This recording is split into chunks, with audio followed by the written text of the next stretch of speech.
merasa ya. Merasa ya. Untuk validasi kah, untuk kemudian gue bisa loh punya iPhone, whatever it is lah. Kalau bahasa kerennya kan validasi ya. Nah itu yang harus kita switch ya, menurut saya ya. Dan saya yakin dulu saya masuk Bekasi 2004 itu naik KRL itu di stasiunnya itu isinya orang jualan. Saya ingat saya punya jajanan favorit ya, tahu telur itu dulu, tahu tuh yang kecil-kecil. Kemudian saya nganter istri saya naik kereta itu, di dalam kereta itu juga orang jualan banyak. Yang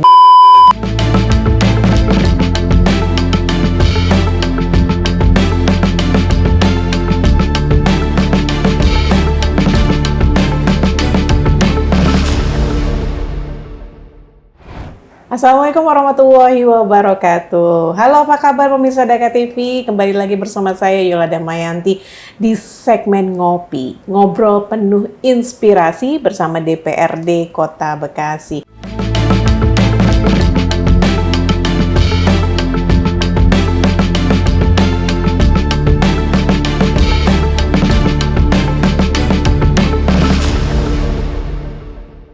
Dan alhamdulillah hari ini saya ngobrol sama teman lama saya. Dulu kita sama-sama naik sepeda ya. Sekarang sepeda naik ini enggak ya. Ada Bang Andika Dirgantara. Assalamualaikum Bang Andika. Waalaikumsalam warahmatullahi wabarakatuh. Apa kabar? Alhamdulillah sehat.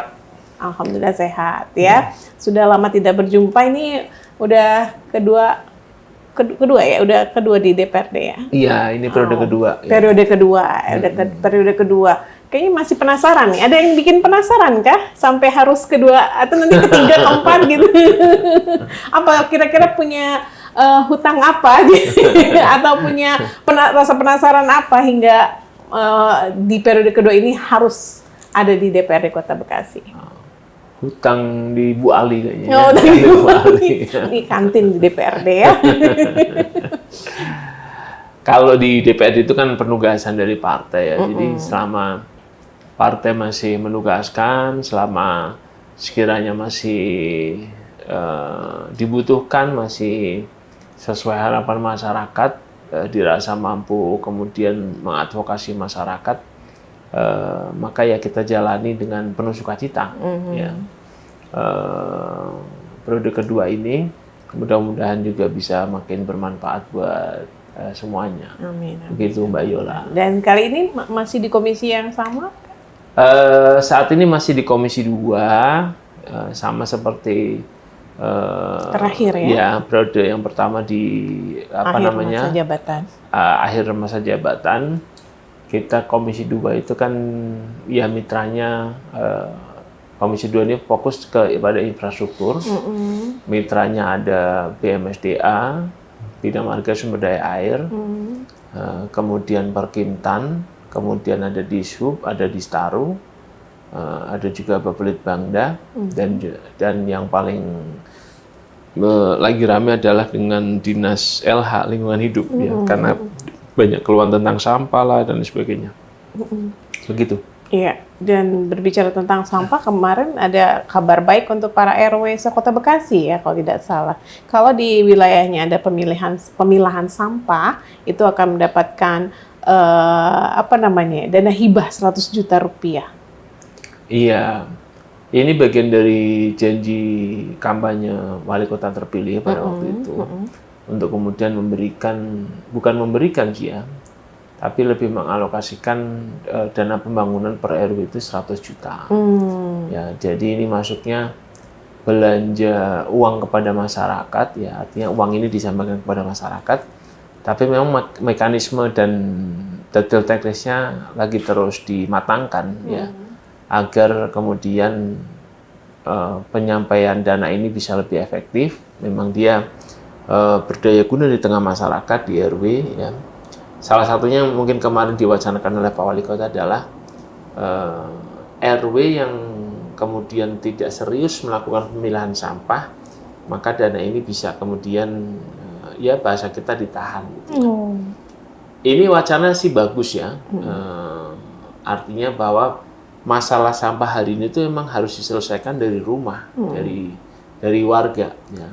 dari rumah harus dipilah, kemudian dikumpulkan apakah per RT per RW juga harus dalam posisi dipilah, sehingga nanti sampai ke tempat pembuangan akhir itu juga sudah posisinya terpilah. Apakah dia sampah organik, sampah plastik kah, sampah kertas kah, yang pada akhirnya pengolahannya juga bisa lebih optimal gitu lah. Ya. Tapi pada prinsipnya bahwa 100 juta per RW ini adalah bagian dari janji politik, janji kampanye wali kota terpilih yang insya Allah akan digulirkan pada APBD perubahan tahun ini. Ya. Kalau lancar mestinya di bulan Oktober, November, Desember ini akan digelontorkan 100 juta. Ya. Secara umum mekanismenya memang RW ini harus bersepakat ya dengan seluruh RT-nya untuk kemudian 100 juta ini untuk apa loh ya. Ada apa namanya, ada rambu-rambunya bahwa 100 juta ini hanya boleh digunakan untuk apakah sarana prasarana RW, sarana prasarana pendukung, posyandu dan sebagainya. Silakan disepakati. Nanti berbasis proposal yang dibutuhkan untuk kegiatan tersebut berapa disampaikan kepada kelurahan, kecamatan, nanti akan diturunkan. Yang mana jumlah total bakunya 100 juta. Ya. Tapi kalau proposal yang katakanlah butuh untuk perbaikan sekretariat posyandu, namanya, ratio katakanlah 10 juta, 20 juta, disampaikan aja proposalnya, nanti akan turun 15 juta. Ya. Kemudian sisanya 85 juta untuk apa lagi, untuk apakah perbaikan lingkungan, apa bikin pelatihan di RW tersebut dan sebagainya bisa diajukan. Tapi memang sebelumnya nggak ada dana-dana itu atau? Baru di tahun ini mekanisme seperti ini digulirkan. Ya, apa namanya? Kita berharap dengan demikian per RW itu bisa memenuhi kebutuhannya secara efektif dan efisien. Jadi butuhnya apa, disepakati, kemudian dialokasikan anggarannya sehingga bisa langsung terrealisasi. Begitu Mbak Yola. Begitu. Tadi berbicara tentang janji politiknya Pak Wali Kota ketika kampanye dulu. Tapi kalau lihat dari waktu pelantikannya kan belum sampai setahun, sudah bisa direalisasikan? Nggak harus nunggu sampai tahun depan kah? Bisa langsung direalisasikan. Kalau lihat runtutan mekanismenya, wali kota itu setelah terpilih, dia secara undang-undang harus membentuk namanya RPJMD. Ya, rencana pembangunan jangka menengah daerah. Ya, dari RPJMD itu secara umum itu harus memuat seluruh janji kampanye wali kota. Apa yang sudah pernah dijanjikan itu harus tercantum di situ. Ya. Berbunyi di situ. Ya, secara narasi dokumen harus berbunyi di situ. Kemudian dari RPJMD itulah menjadi dasar untuk proses penganggaran berikutnya. Ya. Makanya kenapa baru di perubahan? Ya, karena RPJMD kita baru selesai pembahasan antara wali kota dengan DPRD, sudah diparipurnakan. Sehingga untuk perencanaan APBD perubahan itu bisa mengacu pada RPJMD yang sudah kita sepakati. Nah, salah satunya di RPJMD itu kan bicara tentang program ini, ya. 100 juta per RW, kemudian akan direalisasikan pada APBD perubahan tahun ini, ya sekaligus juga untuk ya semacam uji coba lah ya, untuk mengetahui bagaimana kelemahannya, apa yang harus diperbaiki sehingga tahun depan juga bisa lebih optimal. Jadi tidak perlu menunggu tahun depan, tidak perlu menunggu tahun ini, nggak perlu, ya bisa langsung dieksekusi selama itu sudah masuk dalam RPJMD dan RPJMD sudah disepakati dengan DPRD. Kami pikirkan apa namanya ada jeda waktunya gitu, nggak mungkin langsung karena ada anggaran harus dibahas gini-gini gitu. Ternyata bisa masuk ke sini. Bisa. Untuk perubahan ini. Bisa. Kalau masalah janji politik bisa. Yang penting dia masuk RPJMD dan RPJMD udah disepakati. Ya. Yang kemudian juga ramai kan masalah ini rotasi mutasi pejabat. Ya. Kalau wali kota terpilih itu baru boleh melakukan rotasi mutasi itu kalau saya nggak salah itu kan setelah 6 bulan. Jadi kalau waktu itu dilantik bulan Februari kalau nggak salah, maka baru Agustus ini baru boleh rotasi mutasi. Ya.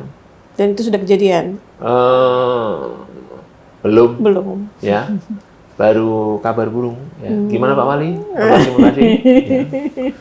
Iya, karena sebelum beliau akhirnya mengambil cuti ya waktu itu, apa nggak ada cuti ya, mau jadi mencalonkan diri sebagai wali kota kembali, itu kan ada rotasi dan mutasi besar-besaran ya. Kali aja setelah kepilih jadi rotasi mutasi juga ya. Iya.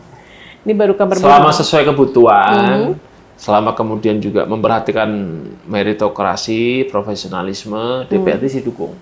Ya. Bahwa kemudian semuanya disesuaikan kebutuhan, menempatkan orang yang pas pada posisi yang pas ya seoptimal mungkin, kemudian juga memperhatikan meritokrasi, tidak ada hal yang neko-neko ya. Insya Allah DPRD mendukung. Selama itu untuk kemudian bagaimana kita bisa memberikan pelayanan optimal terhadap masyarakat. Tapi pasti ada lah hal-hal itu ya. Terima kasih. Gimana Pak Wali Kota? Dulu nanti saya dipanggil ya. Dipanggil ya nengok ya. Gitu. Ya. Kemudian di Kota Bekasi tadi juga termasuk pengairan ya kalau tidak salah ya. Iya. Ini kalau tidak salah udah ada namanya pariwisata air kalau tidak salah yang mau dikembangkan. Kalau dari Komisi 2 atau Pak Dika sendiri melihatnya seperti apa? Ya bagus ya. Lagi-lagi ini kan bagian juga dari janji kampanye wali kota terpilih untuk kemudian mengembangkan semacam ekoturisme, ekoturism ya. Kemudian kemarin kita lihat Pak Gubernur sudah hadir langsung dan memberikan dukungan yang luar biasa melalui Banpro, Bantuan Provinsi yang mungkin sampai 100 miliar. Ya.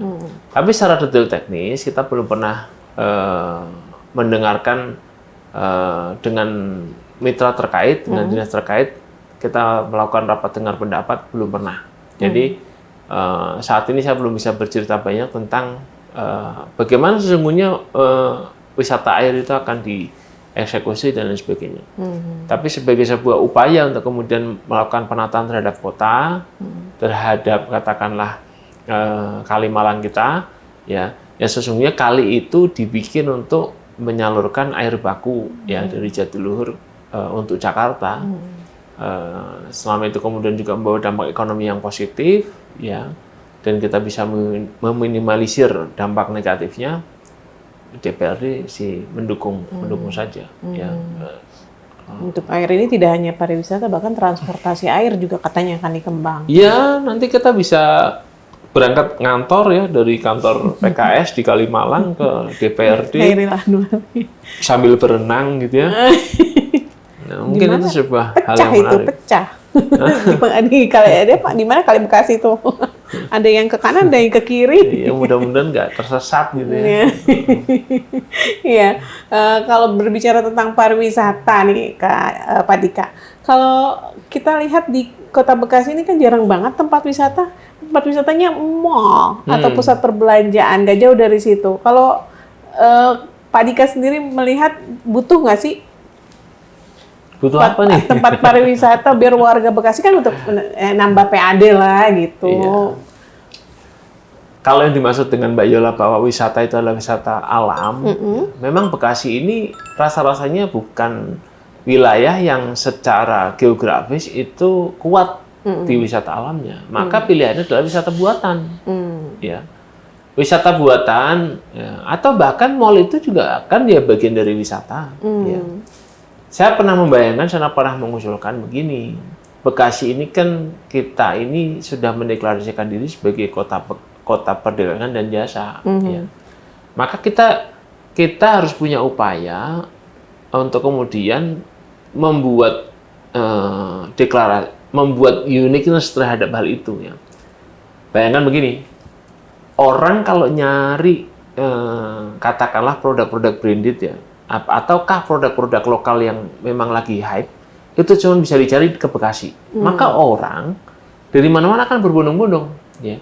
Ya kayak sekarang namanya yang lagi hype kan katakanlah PIK ya. Nah, orang ke PIK itu karena di sana itu berdirilah outlet-outlet branded. Ya. Pantai buatan ya. Orang berbondong-bondong, itu wisata loh. Ya. Apakah nggak mungkin? Ya mestinya bisa. Ya. Nah, kalau kita mainstream lah, katakanlah kita bicara ini hal yang luxury ya. Katakanlah yang branded kita suruh buka di sini, sehingga kemudian katalog-katalog terbaru hanya muncul lewat Bekasi. Maka orang Jakarta, mungkin orang Kuala Lumpur, orang mana-mana datangnya ke Bekasi. Itu wisata buatan, wisata belanja. Dan saya rasa sah-sah saja kalau kita bicara masalah PAD, masalah kemudian bagaimana kita mendorong positioning Bekasi ini, kemudian bisa menopang ekonomi yang kuat terhadap masyarakat. Ya.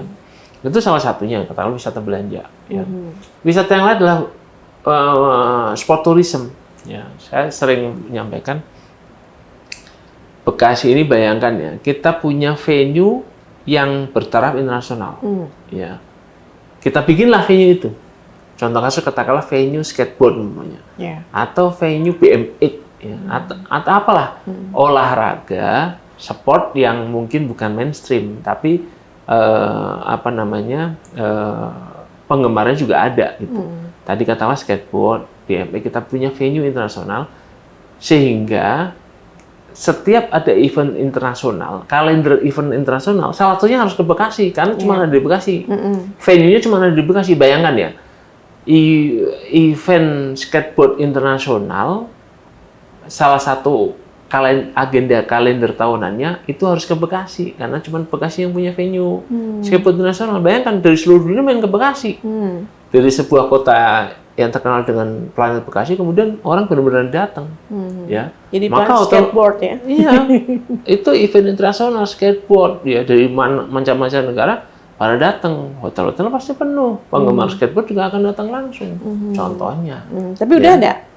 Nggak, ini kan usul. Usul. Bicara tadi kan masalah tourism ya. Karena kalau kita cuman mengandalkan tourism ya, wisata alam, rasa-rasanya Bekasi ini agak berat. Ya katakanlah kita bicara Curug Parigi, tapi Curug Parigi kayak gitu, ya. Kita bicara ya mohon maaf ya, katakanlah hutan bambu, ya kan, pinggir sungai, oke, ya. Tapi ya kita nggak bisa dengan baik juga itu. Ya, kita tidak bisa itu sustainable, ya, karena kebutuhannya beda.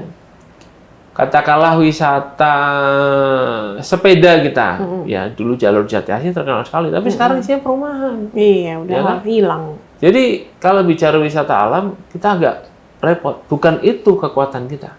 Kekuatan kita adalah ya tadi wisata belanja, wisata buatan, sport tourism, itu masih bisa diupayakan. Ya, kita bangun yang serius bekerjasama dengan swasta, sehingga orang berbondong-bondong. Pada prinsipnya kan wisata itu kan yang penting orang berbondong-bondong ke sini, menghabiskan uangnya di sini, ya kan, mendapatkan sesuatu yang mereka cari. Ya. Bagaimana dengan penduduk warga Bekasi sendiri? Ya insya Allah juga bisa menikmati itu. Ya. Iya, kalau dilihat tadi contohnya sebenarnya itu memang kayaknya gampang ya untuk direalisasikan karena memang itu kebutuhan anak-anak muda. Tapi kan yang ngerti begitu justru anak-anak muda, sedangkan pemangku kebijakan yang mengeluarkan keputusan itu banyak kan orang-orang tua yang mungkin nggak kepikiran seperti yang Pak Dika tadi jelaskan. Ya, sebenarnya banyak di Bekasi itu yang bisa dibikin spot-spot Instagramable ya di sosial media yang mungkin bisa jadi penarik orang-orang untuk datang juga ke Bekasi. Iya. Pertama kalau kita bicara sumber daya manusia terhadap pengelolaan pemerintahan kita, terhadap pengelolaan kota kita, itu nggak bisa dipungkiri. Kita akan ketemulah sebuah situasi di mana posisi-posisi itu kemudian diisilah sama anak-anak muda. Ya. Mbak Yola bisa survei hari ini, DPRD Kota Bekasi termasuk yang menurut saya itu dibanjiri sama anak muda. Iya. Ya. Ya seumuran-seumuran saya. Iya. Ya. Iya masih muda. Muda itu saya ngitungnya begini, orang yang kelahiran kepala 8, 80 ke sini, kepala 9, 90 ke sini, itu muda. Maaf, memang dia pola pikirnya sudah berbeda sekali dengan orang-orang yang kelahiran kepala 7. Ya. Bahkan 79 pun akan berbeda dengan 80. Ya. Apalagi maaf dengan yang kepala 6. Nah, perhatikan di DPRD sekarang isinya teman-teman ALEK itu kebanyakan kelahiran 80-an ke sini. Berapa persen tuh? 50? Saya rasa sih 50% ada, saya rasa. Ya. Ini sebuah keberlimpahan yang luar biasa, ya. Sehingga sebenarnya kita bisa merhatikan pola-pola kerja teman-teman sekarang itu agak berbeda. Ya, kita bisa menyaksikan teman-teman anggota dewan hari ini itu lebih aktif di sosial media dibandingkan pada yang lalu. Jauh. Karena anak muda. Ya. Ini kita bisa di DPRD. Nah, nanti di pemerintahannya, di pelayanannya sebenarnya banyak anak muda. Saya yakin banyak anak muda. Ya. Yang kelahiran 80, 90-an. Ya. Yang patut kita perkuat adalah kita harus membiasakan inisiatif terhadap dari anak-anak ini, gitu ya. Maaf, aparatur kita ini mungkin sudah terlalu lama inisiatifnya itu ditekan. Iya, betul. Ya, sehingga ketika mau berinisiatif akhirnya jadi gagap. Ya.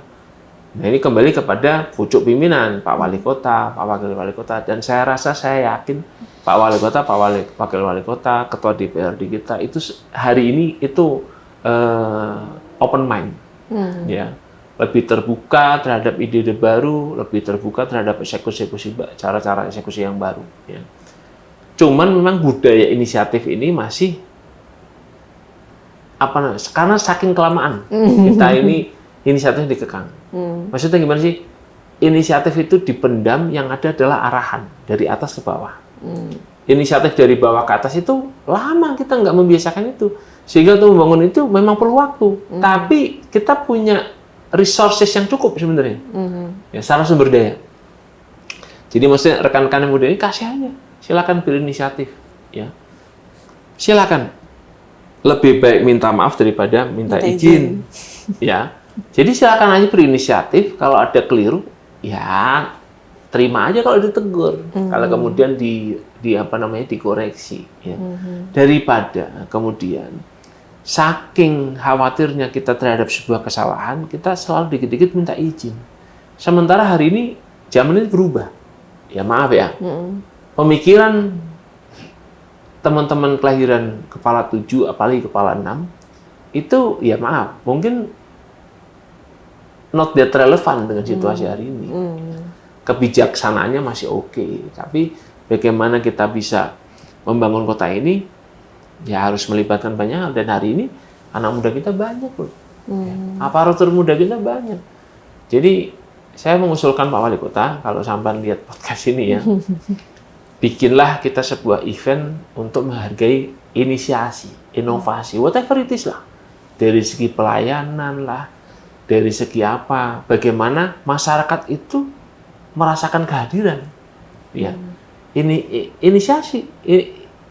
inisiatif inovasi, ya, gimana cara ngelayanin ketika di kelurahan kah, di kecamatan kah, apakah kemudian antriannya dibikin menarik kah, ya, atau bagaimana lah, ini harus ditumbuhkan Pak Wali, kita benar-benar urgen untuk kemudian mendorong pertumbuhan inisiatif ini.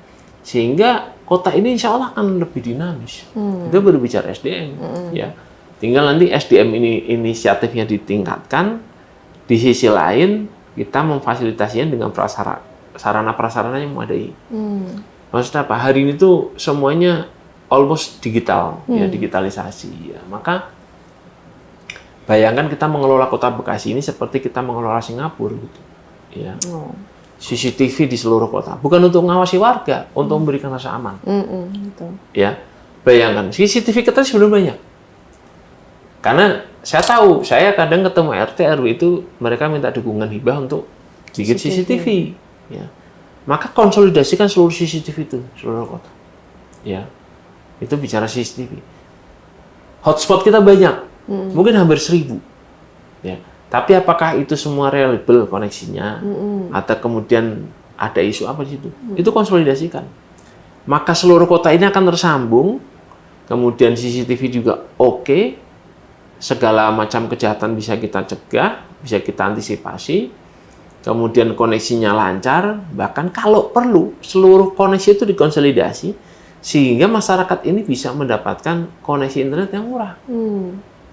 Dan lagi-lagi, koneksi internet itu kan sebenarnya quote-unquote bisa kita kendalikan. Ya. Ya.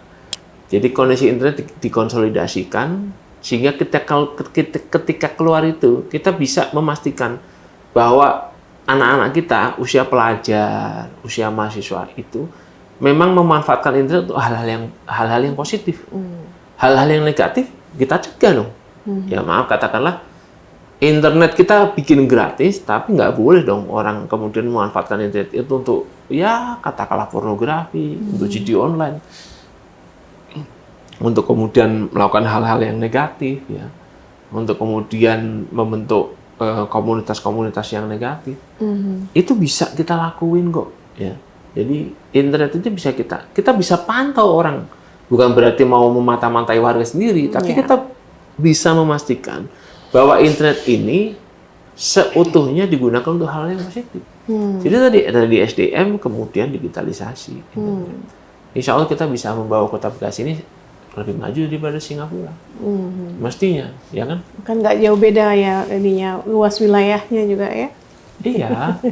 Yang penting Pak Wali harus punya semangat.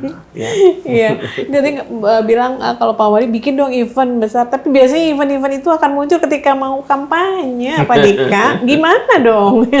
Yang susah untuk dipisahkan dengan politisasi ataupun politik itulah. Kampanye masih lama. Ya. Kalau kita mengacu pada undang-undang revisi MK yang baru, maka kita ini baru akan pilkada sekitar di 2032. Oh gitu? Iya. Ini 2025. Iya. Almost 7 years. The next 7 years. Ya. Yang kedua, kalau kita juga mengacu pada undang-undang MK, pileg kota dan provinsi itu diperkirakan di tahun 2031. Ya. Jadi kan masih panjang lah kalau kita bicara kampanye. Kampanye itu sederhana lah. Ya. Tapi kan saya yakin kita sebagai aparatur, sebagai pemangku pemerintahan hari ini, kita sama kok, kita punya visi bagaimana membawa kota ini makin nyaman gitu, ya, makin nyaman, rakyatnya makannya cukup. Kita nggak ngomong rakyat ini kemudian kaya, yang penting makan cukup, sejahtera, happy, ya, happy itu penting, ya, karena orang yang happy can do a lot of things gitu menurut saya, ya. Dan kita bisa kok, kita bisa ngelakuin hal itu, kita bisa, ya. Pelan-pelan kita bisa. Ya. Yang penting itu semua kita lakukan sincere, ya, secara tulus untuk kepentingan masyarakat. Ya kayak tadi lomba inovasi, jangankan kampanye, kadang kita bikin sesuatu itu kan hanya untuk seremonial, ya kan, untuk ya karena udah dianggarin biar penyerapan ini. Saya yakin udah bukan zamannya begitu. Jadi apapun itu yang kita lakukan, itu sebesar-besarnya adalah untuk bagaimana kita bisa melakukan sesuatu yang lebih lah, ya, kepada masyarakat. Ya. Masyarakat merasakan kehadiran kita. Gitu.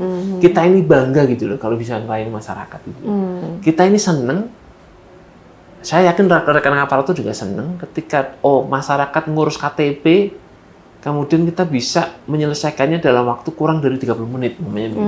Kita happy gitu loh. Kita itu happy membantu masyarakat. Ya, you happy kan? You happy. Kita ini happy kalau bisa membantu masyarakat gitu loh. Dan kita ini akan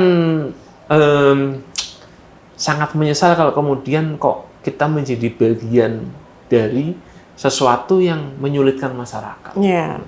Kalau kita, insya Allah kita semua punya pemikiran begitu. Ya. Saya yakin semua orang punya pemikiran. Jadi kita ini happy kalau bisa bantu masyarakat, kita ini happy kalau can do a lot of things to the people gitu ya. Kerja kita, amanah jabatan kita ini jariah gitu. Nah, kalau ngomong tentang happy tadi, orang akan happy juga nih, Pak Dika, kalau banyak duit atau sejahtera kan? Ya. Nah, kalau melihat kesejahteraan warga Kota Bekasinya sendiri gimana, Pak Dika? We can do a lot of things with money. Oke. Tapi uang itu tentu bukan segalanya. Ya. memang yang harus kita perkuat adalah begini Mbak Yola, menurut saya.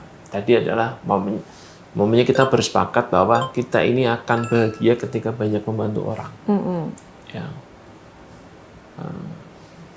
Itu jauh lebih membahagiakan dibandingkan katakanlah kita menyisihkan uang untuk let's say beli iPhone terbaru.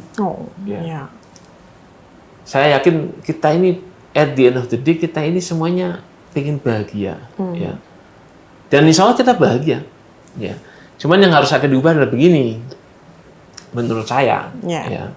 Hari ini memang godaan kita untuk berlaku materialisme itu besar, sehingga kita merasa, ya katakanlah iPhone itu kebutuhan, merasa ya, untuk validasi kah, untuk kemudian, gue bisa loh punya iPhone, whatever it is lah. Kalau bahasa kerennya kan validasi, ya. Nah itu yang harus kita switch, ya, menurut saya. Ya. Dan saya yakin semua orang pasti bisa kok, pasti melakukan hal itu. Ya. Kalau kita tidak meletakkan materialisme itu menjadi sumber kebahagiaan kita, maka banyaknya uang itu is not that relevant, menurut saya. Keren banget kalau ngomong. Bahasa Inggris. Maaf ya, hari ini itu orang seperti uang itu seperti kurang terus karena kita nurutin gaya hidup validasi. Ya maaf sekali lagi maaf, saya bermaaf ya. Ya katakanlah aparatur kita nggak enak kalau katakanlah kerja itu cuma naik motor, pengen beli mobil. Ya. Mobil Brio nggak cukup, kalian nggak cukup, pengennya beli BRV, HRV. Nggak masalah, itu nggak masalah. Cuman ketika itu sudah menguasai alam pikiran kita, itu yang jadi masalah. Bahwa kemudian kita punya sesuatu, beli sesuatu itu hanya untuk sekedar validasi, ya, hanya untuk sekedar gengsi-gengsian, itu bakal jadi masalah. Ya. Nah bayangkan ya, sebenarnya kita ini kerja paling enak ketika kita kerja di Bekasi loh. Benar nggak? Ya maaf, kita nggak mikir ke Jakarta yang jauh, macet, ya Allah, nikmat betul. Kita pagi-pagi masih bisa nganterin anak, itu kan kenikmatan luar biasa. Mungkin setelah nganterin anak, kita masih bisa jogging keliling komplek sebentar, atau sebelum nganter anak kita masih bisa keliling komplek. Pagi-pagi sebelumnya kita masih bisa subuhan di masjid, tidak terkejar-kejar dengan waktu. Kalau semuanya kita kerja di Jakarta kalah, di Tangerang lah, itu sebuah kenikmatan yang luar biasa loh. Ya, dan itu kan membahagiakan sebenarnya. Ya. Nah, kemudian dari penghasilan yang kita dapat, kita ini sebenarnya, menurut saya kalau kebutuhan primer kita mau tercukupi mestinya. Ya. Apalagi kalau kemudian kota ini bisa memberikan banyak kenyamanan ya, dari yang sudah ada sekarang. Bayangkan ketika katakanlah transportasi kita makin oke umumnya, maka sebenarnya itu kan juga mengurangi pengeluaran kita. Itu semacam subsidi pemerintah terhadap warga negara loh. Ya kan? Ini yang juga kita terus dorong di Komisi 2 terhadap transportasi publik yang memadai untuk warga kota, ya. Ya oke lah kita termanjakan dengan ojek online, tapi kan itu pricey, sebenarnya pricey banget, ya kan? Bayangkan kalau kemudian kita bisa banyak moda transportasi yang nyaman, yang kita bisa lihat dari handphone, ini posisi mobil yang berikutnya udah di posisi mana, kan bisa kita track sebenarnya. Bayangkan itu, ya. Kita nunggu di halte DPRD, katakanlah mau kemana Mbak Yola tinggal? Harapan Indah. Harapan Indah, ya kan? Rute yang ke Harapan Indah, mobilnya masih di sini, ya kan? Kan teknologi memungkinkan itu, Mbak Yola, ya kan? Dan betapa nyaman. Bentar, gue harus turun nih, bentar lagi mau nyampe mobilnya. Ya kan? Bayar dengan cashless, kiri sekarang luar biasa. Transpatriot sekarang ada ya. Dan kita bisa, insya Allah kita bisa. We can do it, gitu.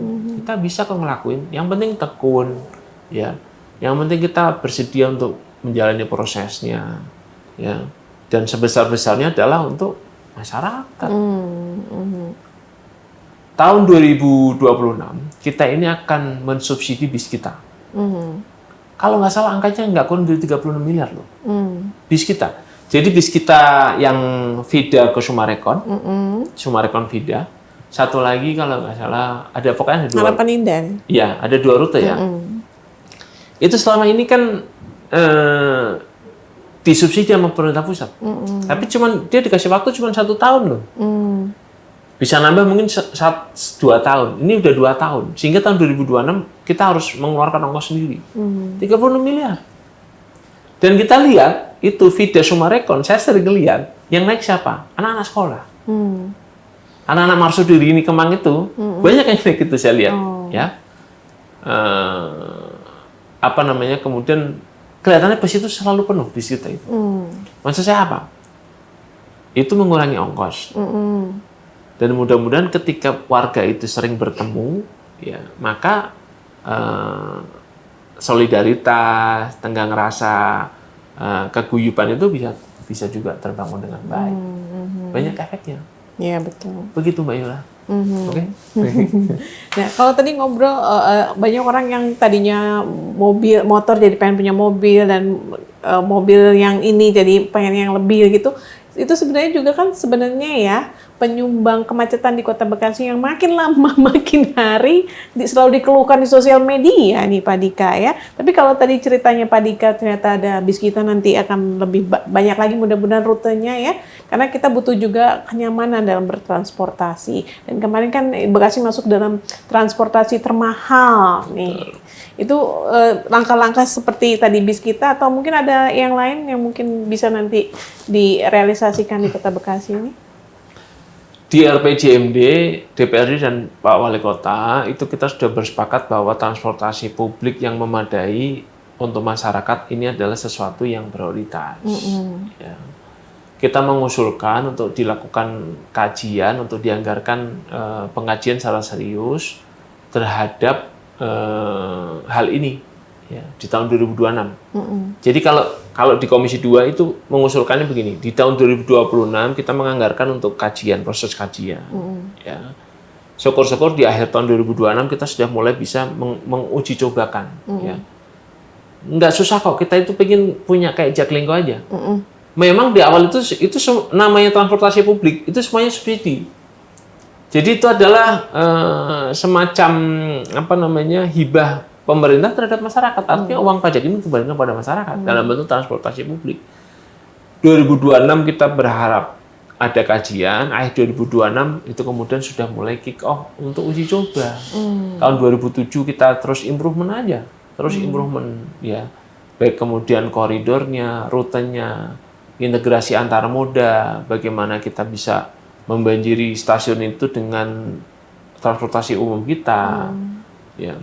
Kalau kita bisa menyajikan ini secara serius ya, meskipun pelan nggak masalah, maka saya yakin kok orang itu tidak lagi kemudian harus pakai mobil atau harus pakai motor. Tapi mereka akan happy naik transportasi umum gitu loh. Ya tadi bayangin aja. Itu semua bisa kita pantau di handphone kita. Posisi baru kereta posisi yang angkot begitu. kita. KRL ya biasanya yang begitu. Bayangin, kita nggak pernah kepikiran ada KRL begitu. Benar nggak? Dulu saya masuk Bekasi 2004. Itu naik KRL itu di stasiunnya itu isinya orang jualan. Saya ingat, saya punya jajanan favorit ya, tahu telur itu dulu. Tahu tuh yang kecil-kecil. Kemudian saya nganter istri saya naik kereta itu, di dalam kereta itu juga orang jualan banyak. Ya nggak terkontrol, kadang sebagian masih ada yang di atas atap kereta. Ya, pernah kebayang nggak kemudian hari ini? Menurut saya stasiun itu jauh lebih canggih dibandingkan bandara. Betul. Ya, udah ada face recognition, saya bisa check-in nggak perlu ngeprint. Ya, semua udah tersimpan rapi bahwa saya punya jadwal kereta sekian. Kemudian saya turun. Bahkan di keretanya juga ketahuan kita udah sampai stasiun mana, berikutnya akan ke stasiun mana, diperkirakan jam berapa dan sebagainya. Kan luar biasa. Bayangkan itu kita lakukan terhadap moda transportasi kita, maka orang akan sangat nyaman. Dia bisa memperkirakan waktu. Oh, masih jauh. Dan Jaklingko itu kan sebenarnya menurut saya konsepnya sederhana ya. Pemerintah itu bayarin mobil sopir itu terhadap vendor itu berdasarkan jarak. Jadi bukan berdasarkan jumlah penumpang. penumpang membayar biaya itu kepada pemerintah sekian-sekian, dihitung, kemudian pemerintah membayarkan kepada sopir dan mobil itu sekian, dan itu disepakati gitu loh. Kesepakatannya kan kira-kira begini, yang penting ini jalan bagus, mobilnya standarnya oke, sopirnya dapat gaji bulanan yang cukup, yang punya armada itu dipotong dengan operasional, dengan katakanlah cost maintenance, dia masih punya untung. Nggak besar, yang penting kan langsam aja tuh. Semua happy. Saya pernah diskusi langsung dengan Pak Anies Baswedan mengenai Jaklingko itu. Dan kata Pak Anies, memang di awal-awal Mas, pasti kita akan banyak subsidi. Tapi ketika rute itu makin rame, ya, maka insya Allah cost itu akan makin terbagi. Kemudian kita akan dapat revenue dari yang lain. Apakah dari halte kita membuka merek-merek untuk berpromosi di halte, ya, atau bahkan di armadanya kita mendapatkan revenue dari orang beriklan di situ. Ketika sudah terhimpun keramaian, maka uang itu juga akan datang dengan sendirinya. Begitupun dengan awalnya, kalau masih sepi ya memang kita invest banyak. Belum banyak yang tahu juga mungkin ya di awal ya. Kalau lihat Bekasi kan, Bekasi alat transportasi semuanya ada kayaknya deh ya. LRT kita punya. Betul. MRT aja yang nggak punya. KRL punya, bus Trans Patriot itu masuk bis kita ada. Cuman yang belum ada angkot ber-AC aja. Tapi saya udah pernah ngerasain di kabupaten itu memang enak, lebih enak. Cuman sepi aja karena mungkin belum banyak yang tahu juga kan ya. Enak. Dan ini untuk peremajaan angkot kayaknya bermanfaat banget biar tidak mendegradasi angkot lama gitu. Betul, Mbak Yola. Bekasi ini luar biasa. Kita ini kelewatan Becakayu. Kita juga kelewatan, ya deket, nggak jauh dari MBC, Tol Jor, Tol Japek, Jakarta Cikampek. Ya. Tol yang kemudian, baru tuh. Ya, ada LRT, KCIC juga lewat. Ya. Hampir semuanya itu lewat ke sini. Jadi maksudnya apa? Akses orang untuk masuk ke Bekasi itu pintunya udah luar biasa besar. Ya, itu kembali kepada tadi, destinasi-destinasi tadi. Orang ke Bekasi itu sangat mudah hari ini. Mau palet aja juga bisa. Mau pakai apa aja bisa. Ya. Dan lewat tol pun nggak susah. Ini luar biasa sebenarnya. Ini potensi yang luar biasa. Ya, tinggal kita secara tekun membangun itu, lagi-lagi untuk sebesar-besar kebermanfaatan bagi masyarakat. Kalau dulu nih saya ya, kalau sudah beraktivitas di luar Bekasi sampai malam, itu deg-degannya luar biasa. Karena transportasinya nggak ada, susah ke Bekasi gitu. Kalau sekarang nyaman-nyaman aja sampai tengah malam pun kereta masih ada kan yang ke Bekasi. Apalagi kalau nggak pulang-pulang nggak apa-apa. Nggak pulang-pulang nginep. Dan alhamdulillah tinggal di Bekasi itu udah nggak menakutkan lagi ya untuk alat transportasinya karena aman, nyaman ya, mudah-mudahan begitu sampai saat nanti ya. Tapi butuh perbaikan-perbaikan juga ya. Yang penting tekun. Ya. Terintegrasi tadi seperti Jaklingko itu sebenarnya bisa kan Transpatriot bis kita itu nanti melewati stasiun Bekasi yang arahnya, atau mungkin butuh kuesioner atau survei dari pemerintah. Makanya kan kota. Tahun depan itu sebenarnya kita akan mengusulkan kajian secara serius ya, butuhnya itu berapa, mana yang bisa kita eksekusi duluan ya kan, butuhnya berapa, apa efeknya. Kemudian dari situ mana lagi yang perlu kita eksekusi. Terus survei kepada pengguna kereta, kemana kebanyakan pengguna kereta itu menggunakan pulang ya? Pulangnya itu kemana? Termasuk ya itu, mana yang paling dibutuhkan masyarakat dari ini, apakah dari Harapan Indah ke kereta, apa dari mana? Itu kan semua bisa dikaji, Mbak Yola. Iya, sepanjang Harapan Indah, Kranji, Bekasi itu sebenarnya juga masih butuh kan? Oke. Baiklah, mungkin ada pesan-pesan dari Pak Adhika Dirgantara dari fraksi Partai Keadilan Sejahtera untuk para warga Kota Bekasi, udah para warga lah, untuk warga Kota Bekasi. Pertama, terima kasih Mbak Yola. Silaturahmi hari ini kita berbincang banyak hal, dari mulai Komisi 2 sampai kemudian banyak hal lain. Ya. Bagi warga Kota Bekasi, mari kita terus cintai Bekasi ini dengan sepenuh hati.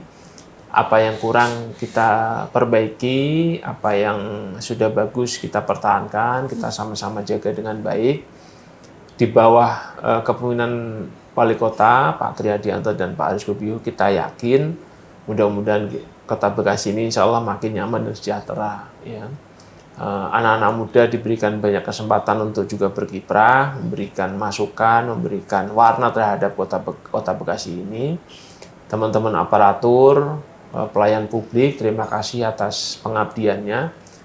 Kita semua yakin bahwa Bapak Ibu, aparatur, pelayan publik ini adalah orang-orang yang senang ketika kita bisa membantu masyarakat dengan baik. Ya. Tidak hanya bicara tentang katakanlah masalah remunerasi dan sebagainya, tapi di luar itu kita ini adalah orang-orang yang senang bisa membantu sebanyak mungkin orang.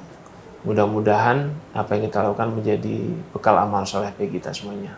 Terima kasih. Baik, terima kasih Pak Dika Sama-sama. Digantara. Mudah-mudahan obrolan kita bermanfaat dan kita jumpa lagi di lain kesempatan. Assalamualaikum warahmatullahi wabarakatuh. Kita selfie dulu, kayak orang-orang ya. Mana belum nyala? Oke, dadah.